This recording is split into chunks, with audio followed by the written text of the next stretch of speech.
Acting Chairman Bodden for Environmental Justice. Welcome, panelists. And I want to start off, is President Smith still there?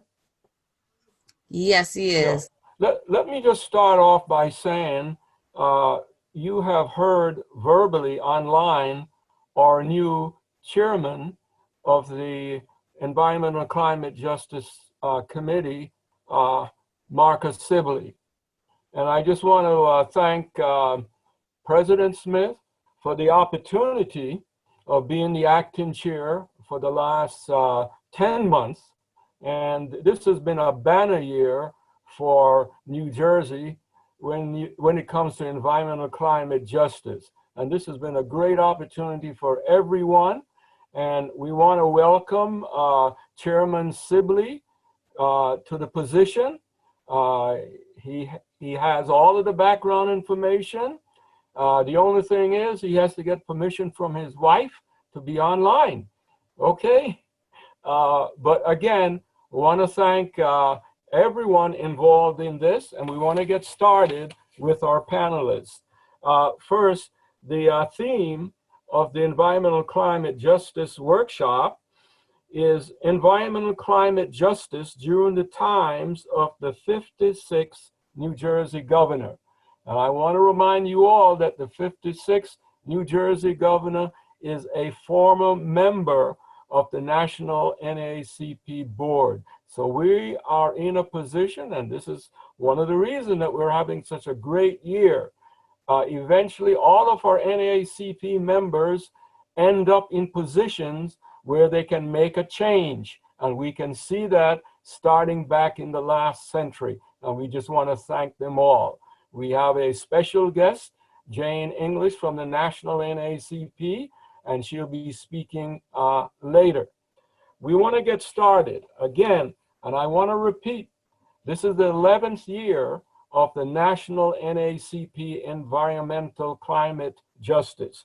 And I want to read to you the bylaws, which is on page 45 of the National NAACP bylaws. The Environmental Climate Justice Committee shall, 1, seek to address environmental inequities in the local communities and advocate for civil rights issues. 2, develop a comprehensive and holistic agenda to reduce pollution. And 3, advance energy efficiency and clean energy. And 4, build disaster resilient infrastructure policies and practices. And this Environmental Climate Justice Committee in New Jersey has complied to those rules. And everyone on the panel has complied to those rules. And I just want to make it quite clear again that our panels are the foot soldier on this environmental climate battlefield. And they've done a tremendous job during this 2020 period of progress in New Jersey. And I personally salute you all. We're getting started with our panelists. And the first panelist is going to be President Palmer Chambliss from the, she's president of the NAACP New Jersey Unit 2102. Welcome, President Palmer Chambliss. You are on the microphone. Good morning, everyone. Good morning and thank you. Actually, good afternoon. Good afternoon, and thank you for this opportunity once again to come before you. Again, my name is Kwane Palmer Chambliss. I am the current president of the NAACP Rahway branch. This is my first opportunity to lead the branch as president, but as I said yesterday, I'm not unfamiliar what it is to be a president. As I am the youngest daughter, or I like to say the baby, of past President Shirley J. Palmer, who ended her service on this side of Jordan in 2018. And so I have a charge to keep, and hopefully I'm doing the best that I can to fill those great shoes. And it's an honor to be here to present for the Social Justice Committee. Thank you. You want to make your presentation? Oh, okay. I thought we were we're going beyond introductions. I'm so sorry. So approximately 2 months ago, I was invited to participate in a conversation in reference to chemicals being burned at the Covanta facility that is located in Rahway, New Jersey, within a walking distance from my home. It is located in the ward that is traditionally occupied by African Americans, which would be the 4th ward. However, it's just across Route 1 from the 1st ward, which is also traditionally an African American community in the city of Rahway. When I was a little girl, I remember clearly that there were some women who were part of the NAACP that joined a coalition of other women in Rahway to actually prevent the sale of the property and the establishment of the Covanta facility in Rahway, New Jersey, because those facilities because communities of color were being targeted to be the recipient of these buildings. They subsequently lost that fight. It was a valiant fight. They subsequently lost that fight. And the Covanta facility, I believe, has been in existence since 1990. It was originally being run by the Union County Authority, but they have sold it, I guess, or rented or leased it to Covanta, who is now managing the facility on their behalf.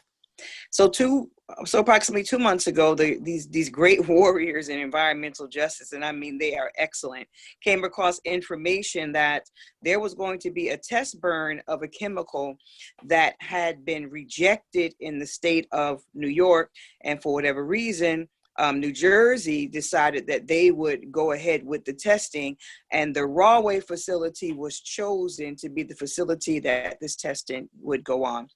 So a clarion call was made. I was contacted by our secretary, who was contacted by a young man named Ted Carrington, who I remember as a young person being very active with the Metuchen branch of the NAACP, that the Rahway NAACP should be involved in this matter since it's happening directly in our backyard, which I appreciate them for allowing us to get in front of it. And I was allowed to make a clarion call about what was happening. And eventually we, and I mean we, because it was a coalition of individuals, got that test to be stopped. It is not happening in Rahway and subsequently not in New Jersey. So that is the work of activists getting the word out, using social media, using their platforms, using email to get that word out. The word was put out and work was done. Since then, I have been invited to be a part of the Covanta group of invested community members who are somewhat of a watchdog as to what is going on at the Covanta facility. Because at the end of the day, they're here, right? They're here. And the question is, what do we do now that they're here? What kind of relationship can we build with them to have transparency, to be able to directly tell them, no, you're not going to do this here, without having to go through the extremes, but still willing to be able to go through the extremes if we need to. And when I joined the facility, I let them know I am here as a community partner, but also as a community watchdog, because these are my people. This is where I grew up.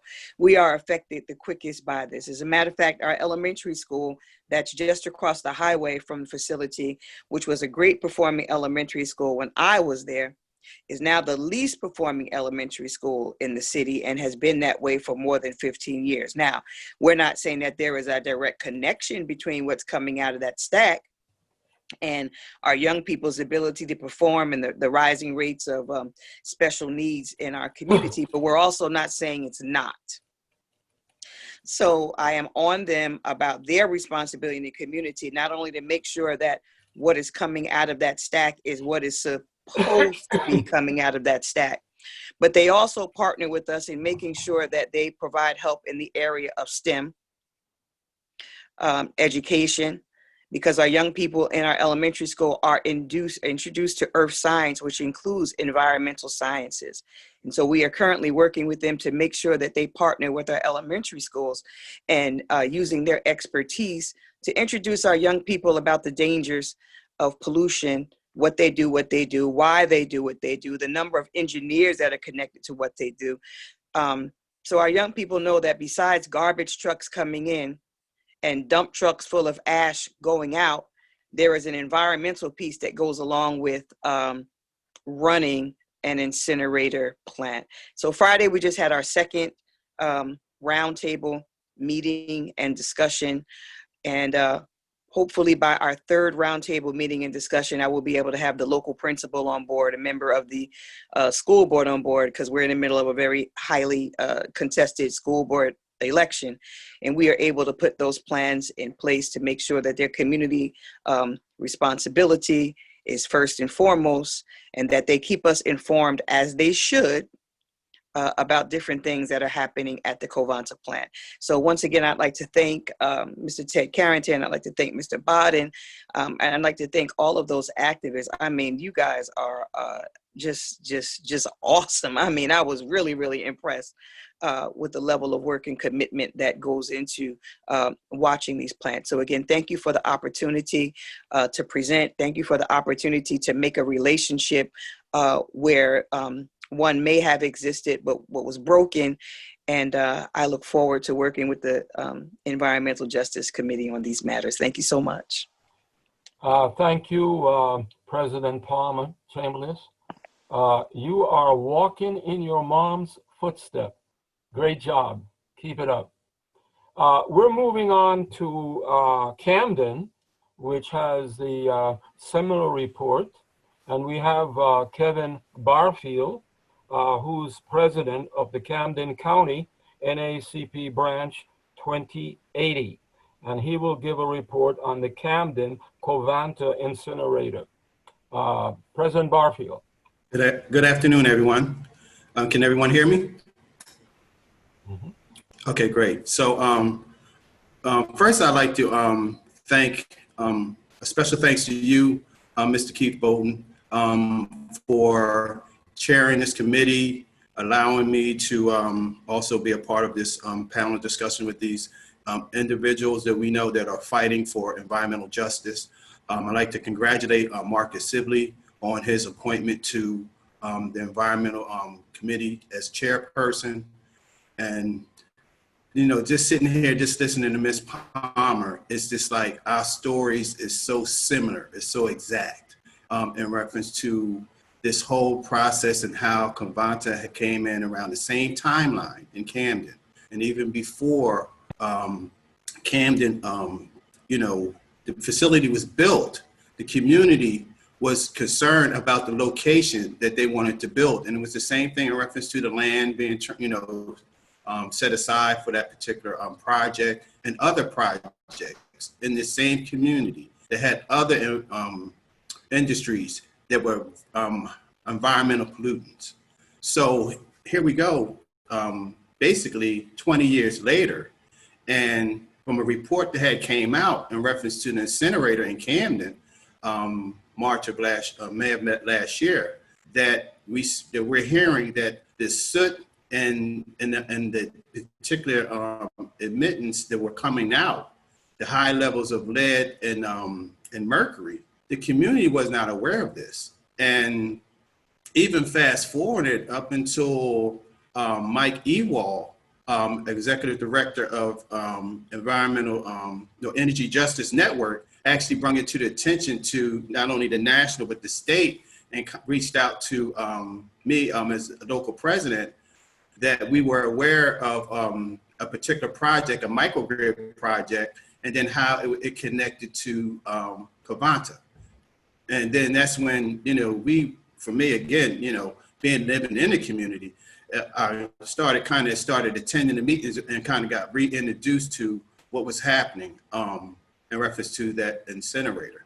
And then now, as you mentioning, that we're kind of finding out so much that has been going on with that incinerator, especially for those residents that are close by that facility. And, as Ms. Palmer had mentioned, those individual students, we have information that had come out in reference to how even one of our members who actually had a school that wasn't really even concerned that now that she's even involved in, attending these meetings, didn't realize that her students were like, they were lined up in the morning because they were having respiratory problems first thing in the morning.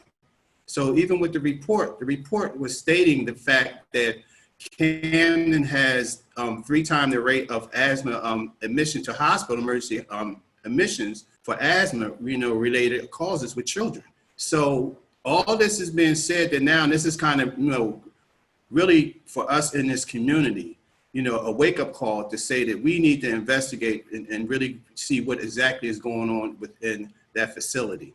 And I think, again, because of the fact that someone like Mike Ewald, who brought this to the attention of one within the microgrid, because the microgrid being connected to a facility that's already polluting and basically harming us, and technically speaking, we can say it's killing us, especially our children and our future, is also going to have his life expectancy extended with this particular project.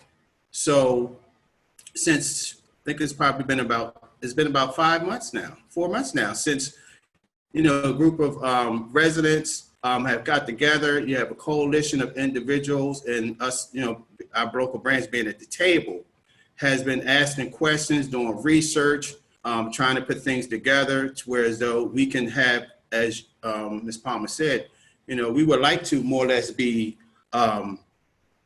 say, community partners per se, but now that we know what's really happening, we're more or less functioning as a watchdog, and we definitely need immediate remediation, because even the thought of knowing that the way that we would want it, as far as the incinerator being closed, is maybe not realistic, especially on the short term, because we have 36 municipalities that bring that trash to Camden.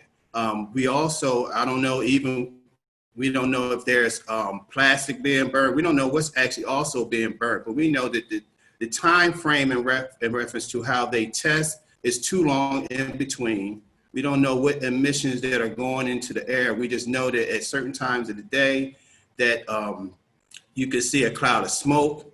We know that people in that area and within that city are having serious respiratory issues. We know that even right now with this COVID virus going on, that it affects respiratory, those who have especially pre-existing respiratory illnesses, more so than others. So we know that this is a serious matter.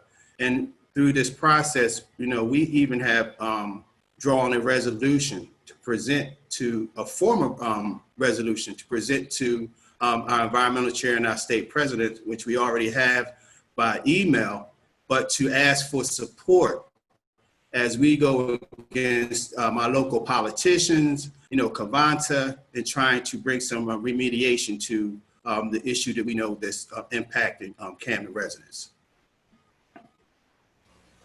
Brother Biden, if you don't mind if I interject really quickly, I just wanted to say something about the Camden situation, because it is, as President Barfield pointed out, it is a very serious situation. And I definitely want to offer our thanks to President Barfield, to Rochelle Lee, to Ben Sirocco.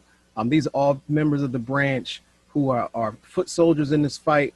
And the other great thing that's coming out of this is it's allowed for a coalition to grow. So it's not just the NAACP that's fighting. It's many people and organizations down in and around Camden who are fighting this. So Southern Burlington County NAACP is involved. There is a coalition called the Camden for Clean Air Coalition, which is comprised of many multiple NAACP groups, multiple environmental groups, as well as the Energy Justice Network, which is a national organization.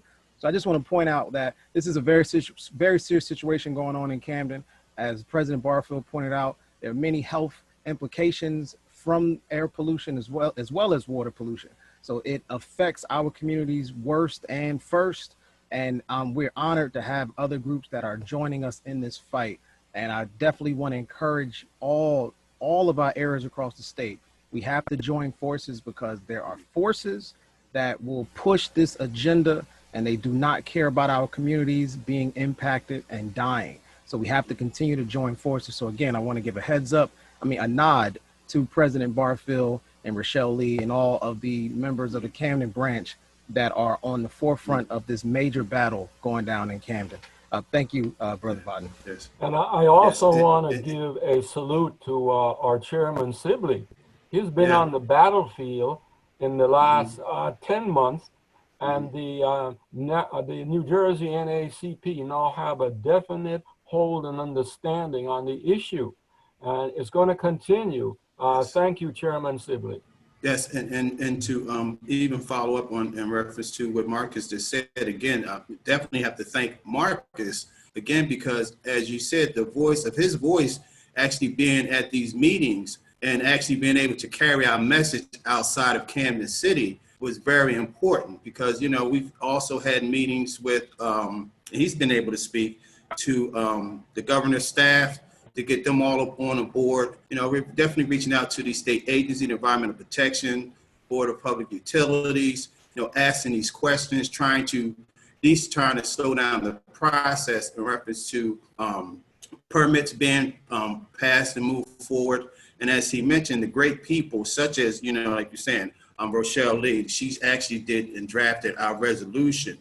And, you know, Ben and these individuals such as Marcus mentioned, that have been part of this battle and process. We have a great team and a great group of people. And we just, you know, look forward to building with the other groups throughout the state, so we can build that state coalition also, where we can deal with these convantas in some of these areas that are in our state. Thank you, Chairman, President Barfield. Clean air is a basic civil rights that everyone should have access to. Again, clean air is basic. Moving on to our next panelist, Sam Pessin. I first got word of Liberty State Park, and I have to confess to you, as a youth in Brooklyn, I played soccer over at Governor's Island and would see this place over in New Jersey, paid no attention to it. And about, maybe 6 months ago, James Harris brought it to my attention.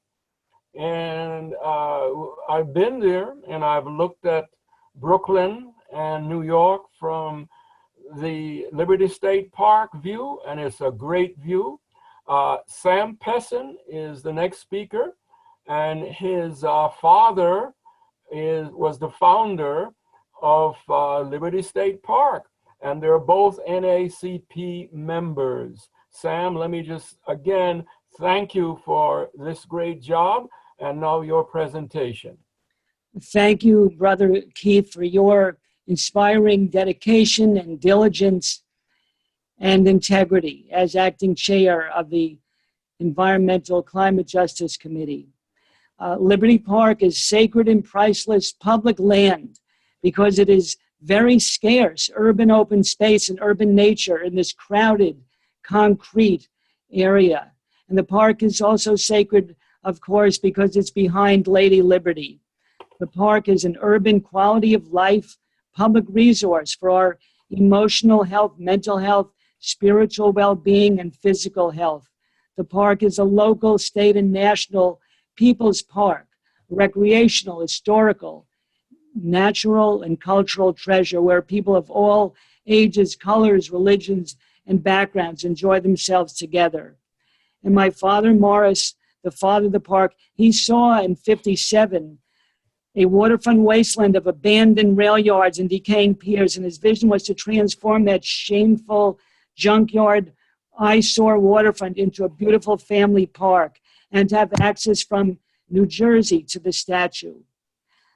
He spearheaded an 18-year crusade, which included civic, religious, and business leaders, and a grassroots effort to establish the park, which opened in 1976 on Flag Day as New Jersey's bicentennial gift to our nation. In the essence of park history, with those dramatic views to the statue and the skyline, the park has been the target of many privatization threats. And the uplifting message is that the essence of the park is that the people have always put democracy into action, as all of these committee members are doing, and in so many ways, putting democracy into action to fight for a free park behind Lady Liberty. And now, under the administration of Governor Murphy, we are at the doorstep of two major milestones. One is the battle, the campaign to get the Liberty State Park Protection Act passed to once and for all protect the park for future generations. And the other is the monumental interior plan, which the DEP is going to soon be making a presentation about. The interior of the park is 234 acres, and the DEP on October 20th will have a virtual presentation to restore natural resources and create access to the interior, which has been fenced off for decades due to low-level historic fill contamination. So as I talk, right after I talk, I'll put in the chat box. I'm hoping all of you will tune in to the virtual DEP meeting, which is on October 20th at 6 o'clock. And people have to register before October 16th. And the DEP Deputy Commissioner of Environmental Justice and Equity, Olivia Glennon, who grew up in Camden, she's going to be one of the main presenters, and she's fully supportive of the restoration remediation plan. And there'll be a survey during that virtual meeting.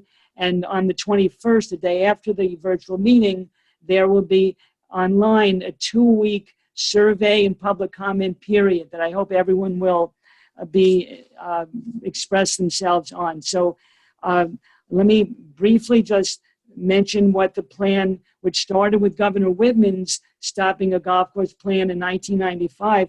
The interior is going to be a mosaic of habitats, including grasslands, woodlands, freshwater wetlands, and bringing a tidal channel from the Hudson River under the Freedom Way Road and into the interior. And there will be 7 miles of trails for local urban people, for people of our state, nation, and world to experience. So it'll be an international model of turning the former freight yard site of the Central Railroads into an extraordinary natural wonderland. So the plan will have significant benefits for the enjoyment of urban people and all visitors, for urban youth, environmental education, for wildlife, and also for ecotourism.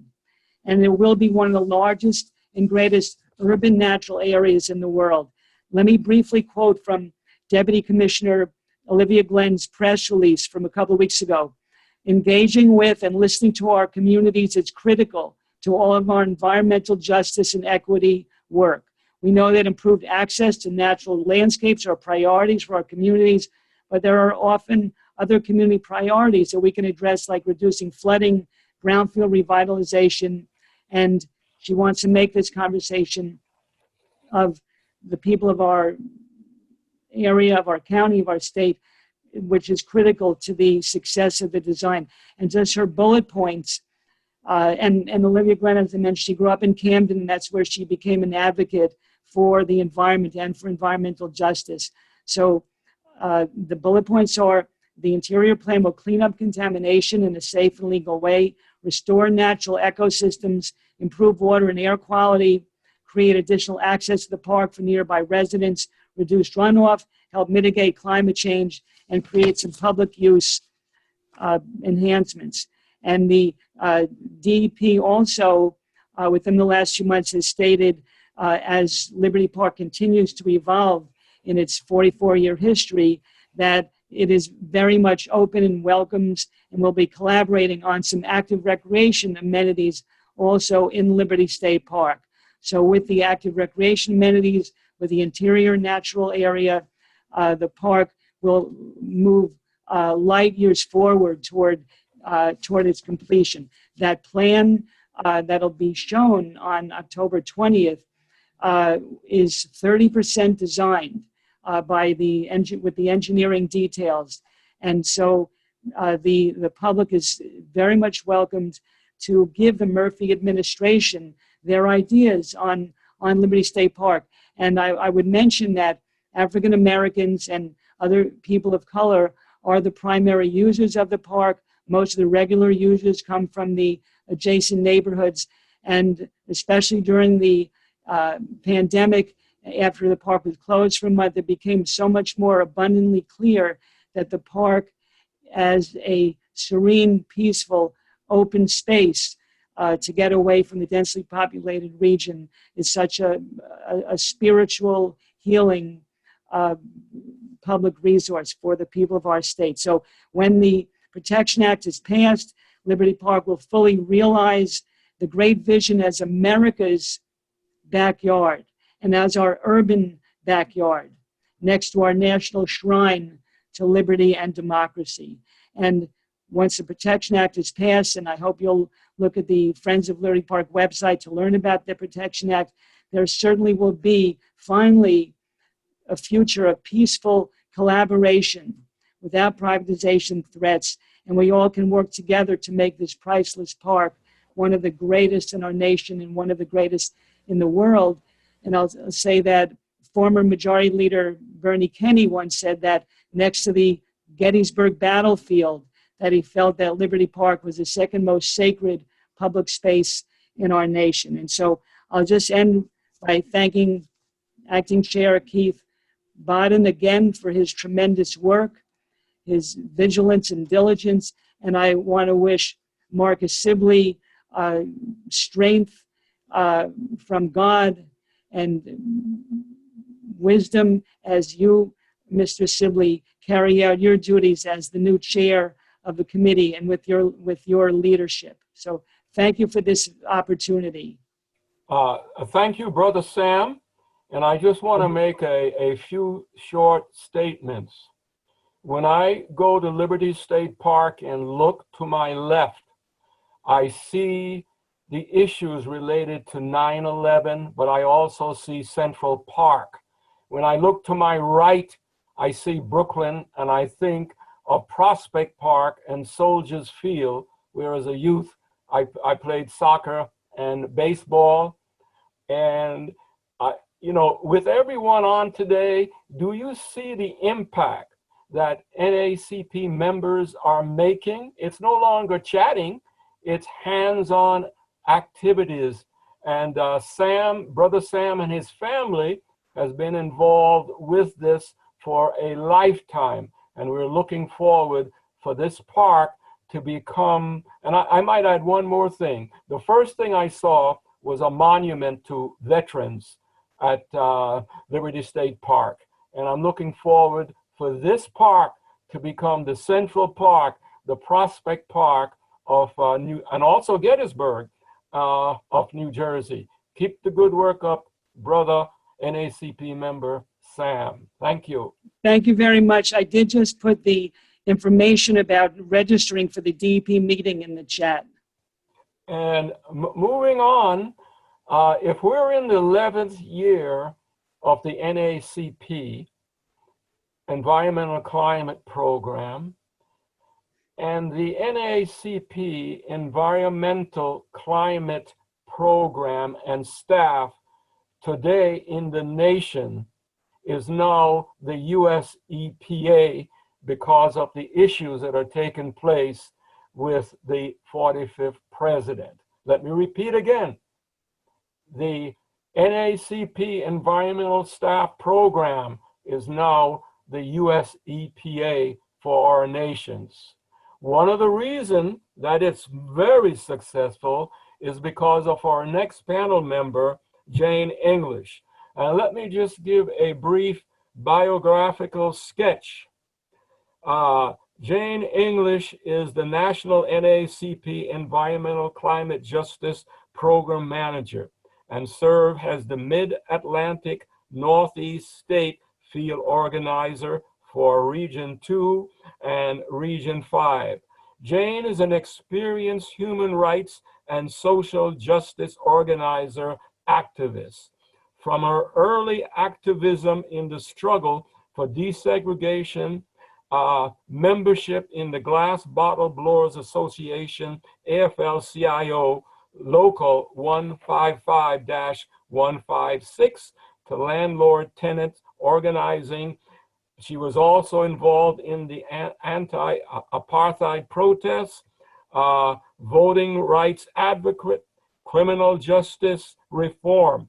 I can say many things, but she also has a faith-based social justice work. She's a graduate of Marshall University and completed 2 years of law school at West Virginia University. And for the last 10 months, we have seen her at least 2 or 3 times a week on Zoom programs. And again, I want to thank you and the National NAACP staff for 11 years of progress to make sure that this very small planet is entitled to clean air and clean water. And now our guest speaker, Jane English from the National NAACP. Jane? So first of all, I really want to thank President Smith for being so engaged with the Environmental Climate Justice Committee for New Jersey this year, and appointing Brother Keith Bodden to assist us or to organize in New Jersey. What I would like to say is that welcome to new Chairman Sibley for your great work that I know you're going to do. First of all, I think it's really remarkable that New Jersey has sprung up into this major leadership role that it has played in the past year. I have been working with New Jersey for several years, and Deirdre Church, prior to myself, had been working with New Jersey and Environmental Climate Justice Committee, and it was to build out the committee. And this committee has grown exponentially this year. And we would like to thank Brother Keith Bodden and all of the people that have been serving on that committee. We're greatly indebted to the support of the work that'll be done this year, that has been done this year. So one of the things is, I want to get it out the way right now. Please, please, please. We want you to attend the anniversary, the 11th year anniversary, on October the 15th at 8 p.m. We will resend out the registration, and please do that. We want to thank the volunteers who have just been remarkable in getting this next revolution off the ground. The co-chair Bodden has, he was with the first advisory committee 11 years ago. And so we will, you know, he was the one that encouraged and helped us when I think there were so few people that really thought that environmental and climate justice was a human rights issue at that time, even though the environmental justice movement itself has been going on for 40 years. And many of you know that. But to bring it down to the ground, to the grassroots level, has been a remarkable experience for me and other organizers for NAACP. We believe in the Hermes principles, and Hermes principles basically, in a nutshell, are you start from you go with the ground up, and that's how decisions are made. That's how our work is informed, because you know your landscape far better than anything we know. We've heard that today from the prior presenters on Cavanta in Rahway, as well as in Camden, New Jersey. And we also know that the people in Newark, New Jersey, who are working on clean water issues are similarly positioned. So our 3 objectives, and you've heard this maybe 100 times already, but it's reducing harmful emissions, particularly greenhouse gases, advancing clean and efficient energy, and strengthening community resilience and livability in the context of sustainability.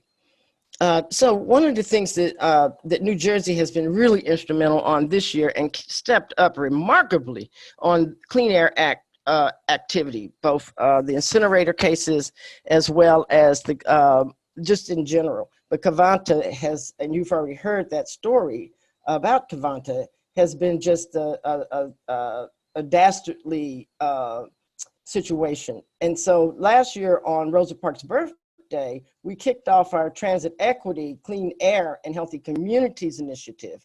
And we did, on February 4th, we had a webinar. And basically we said, driving while Black, traveling while Black, and breathing while Black. And we meant that in all sincerity. Breathing on every level, from the police murders that are happening to breathing in our own communities every day, and the very harsh health consequences when people have, or industries have decided that our community should be the one where these incinerators and other forms of pollutants and particulate matters should reside. One thing I would like to say, when we're working in coalitions, be mindful that no one, and I do mean no one, and I'm an experienced organizer, has the ground that NAACP has, and most especially in New Jersey. New Jersey has a number of branches throughout the state, all of whom have been active over the years. I know I've known many people in New Jersey from NAACP over time. And it's just know when, and I'm saying this because I want us to recognize there are people who are going to be experts in areas that we may not know just as much about right now. But what we are experts in is civil and human rights, as well as organizing. And when we go to the table, we go with members, and we need to, a lot of times, people thought we didn't want to join coalitions because it was, being sectarian or being narrow about it. But the real deal was many times we would be asked to join coalitions, and you'd have 50 or 100 organizations, and NAACP was larger than all on the list. And so, but we come to terms with the fact that there's a leadership role that we must play in these coalitions and in the environmental justice movement most specifically. And so for that reason, every time Marcus or I don't want to mispronounce the woman's name, Quinta, and other people go to the table, President Smith, Brother Keith, Safir, and when people go to, or Mr. Z, as he's called, when we go to the table at the ground level and at the state level, as we do at the national level, we are representing constituents as well as members. You'd be hard pressed to find, when people get in trouble, you're hard pressed to find someone who say they're not a member of the NAACP. And with this new movement that's going on, it's one of the most, I never thought I would live long enough to see another mass movement in the United States. Well, I've been blessed to live long enough to see that happen. And our youth are standing up, and they're standing up on these issues and other issues, most especially the vote and clean air. When we launched our transportation initiative, it was Transportation Equity, Clean Air, and Healthy Communities initiative. And New Jersey stepped up remarkably at that particular convening in February at the headquarters. This basically came to the surface because the Georgetown Climate Center has been working for 10 years on transportation climate initiative without the input of any, and when I say any, I mean no one from the EJ community or environmental justice or environmental and climate justice constituents and leadership to have any input for the 10 years that they've been doing this work. It speaks volumes about how we are not marginalized. We are completely dismissed on critical policy issues in the United States with regards to things that impact our community. As it stands right now, transit itself is the biggest emissions of greenhouse gases among all, including coal power plants, of all sources of greenhouse gases. Transportation is the largest and most deadly form of emissions of greenhouse gas. Why? Because we live near highways, you've got freight, you've got diesel, and people, it's been flying under the radar for many years. So the Georgetown Climate Center has been organizing 9 states. NAACP, we chose to organize in 12 states around this issue. Why? Because one of the main things on, and we do not, let me be very transparent, we do not have a national position on this. But from our best thinking, from analyzing this policy, I will lay it out that the primary issue around this is cap and trade. And cap and trade means that they want to put a cap on the amount of emissions the industries can release into the atmosphere in each state, and then trade. What does that mean? So if they want to expand their emissions or increase their emissions, then they can trade those emissions on the market. It's a market orientation of regulating carbon emissions. And it's a significant risk for our communities because it means they will pay the states to emit more greenhouse gases, and we will be the recipients of all of those emissions with absolutely no benefit. And I don't care how much money they put on the table, and they're talking about 25% of whatever comes to the states. That will not benefit our community in any way, shape, form, or fashion. So next year, hopefully, we will be able to get a position on this to the national board, and maybe even at a future meeting of the executive committee prior to this, that hopefully New Jersey will be one of the leading states that will put together a resolution to take to the board. And certainly New Jersey has been hard and fast on clean air and may be able to get a state position on this. So now they're calling it state and invest. And people tap us on the shoulder at every state legislature throughout all 50 states to try to persuade us, even though this particular initiative is in the northeast of the United States, that they want to win us over on this. But we, as communities of color, and most especially Black communities, as African Americans and Black people in this country, have continuously been poisoned, and I mean poisoned, by these emissions. And one more time, we've been left out of the conversation, and all of a sudden they want to try to pay their way out of it. Well, there's an entire body of knowledge around this, and I will send it back out again for New Jersey leaders to review the cap and trade pieces that are out there, and you can decide for yourself. Thank you, Marcus, and the help desk. Thank you so much. That you can decide for yourself as a state conference whether or not you want to support this TCI in the state of New Jersey. And then there are other states, your sister state, New York.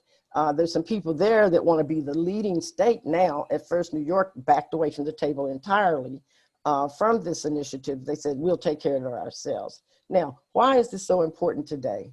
In addition to the emissions, the greater emissions that's coming into our communities, we know what deadly state or devastating conditions of our public transportation as a result of COVID-19. All of the states all of the states are saying, I'm sorry, are saying that there are going to be layoffs. Thank you, Marcus. Layoffs in the transportation industry.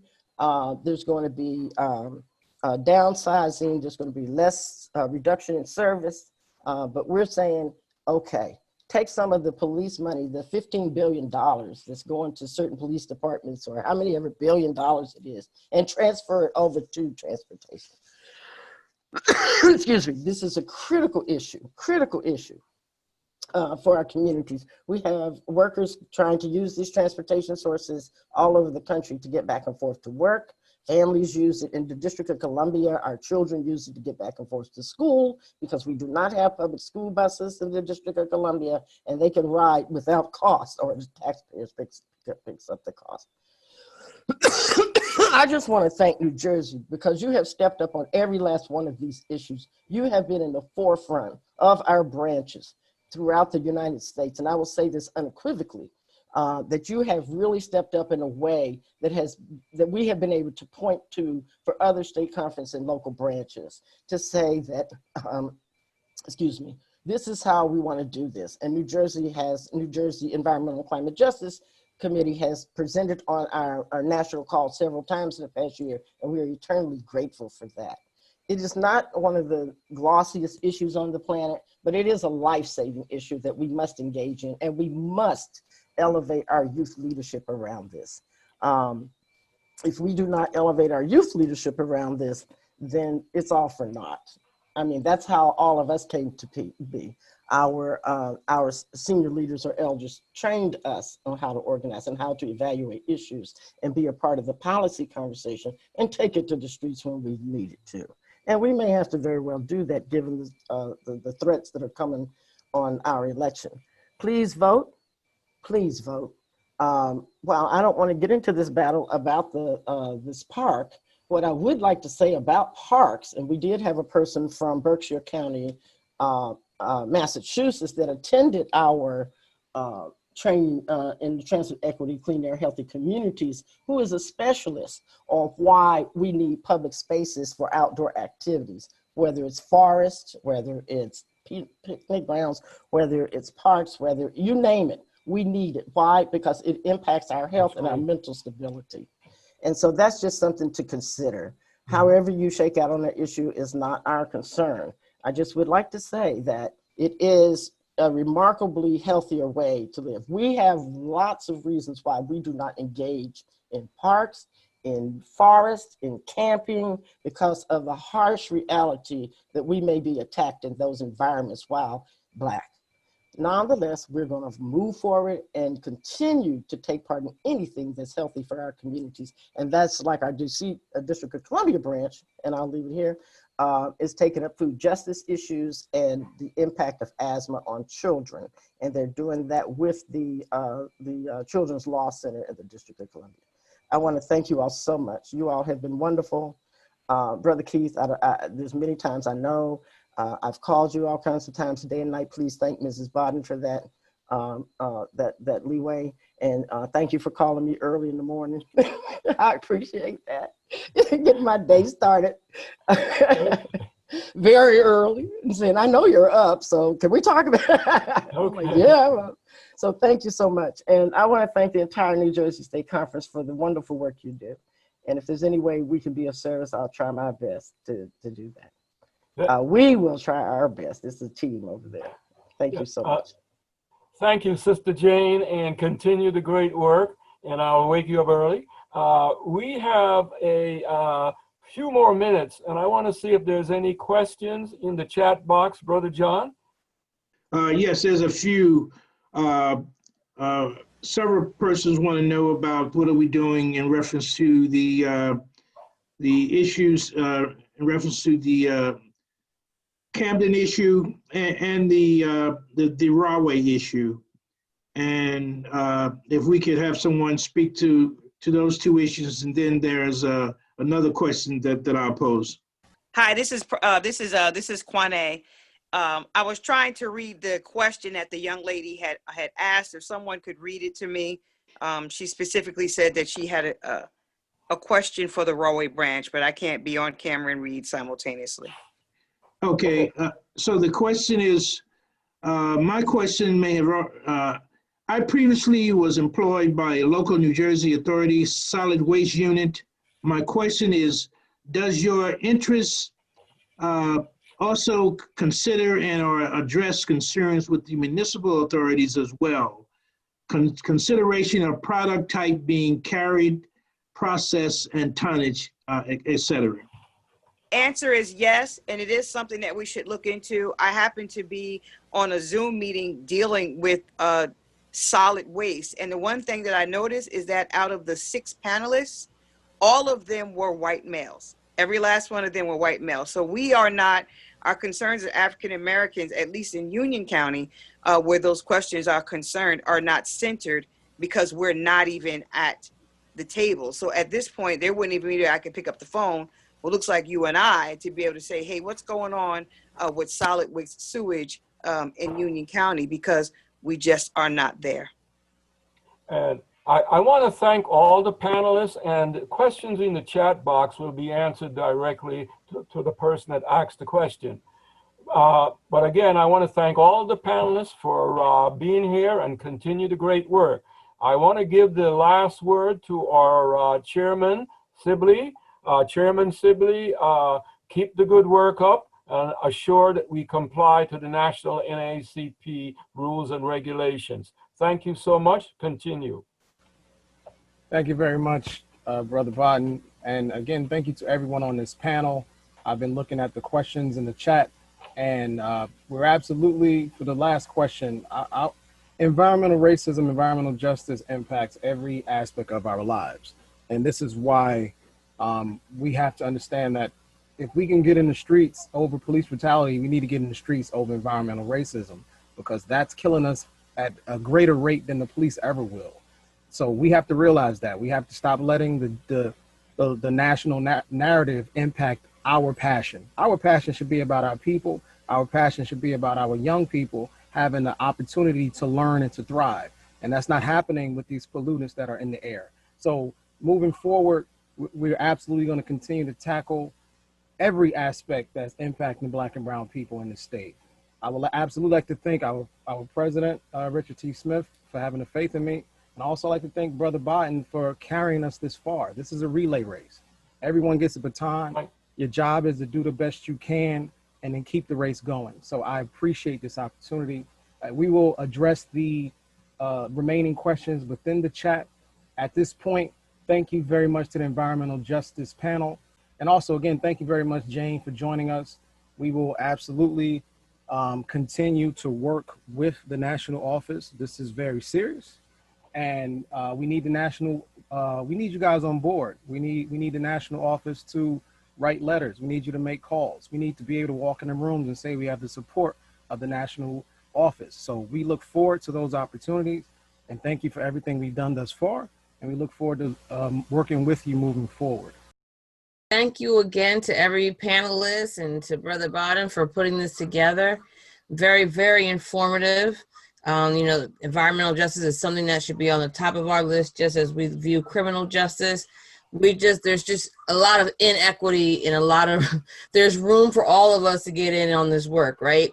And environmental justice is no less of an issue than any of the others. So we thank you for your commitment to keeping the environment safe and clean for all people, right? And, you know, we'll continue in this great fight with you. And thank you once again.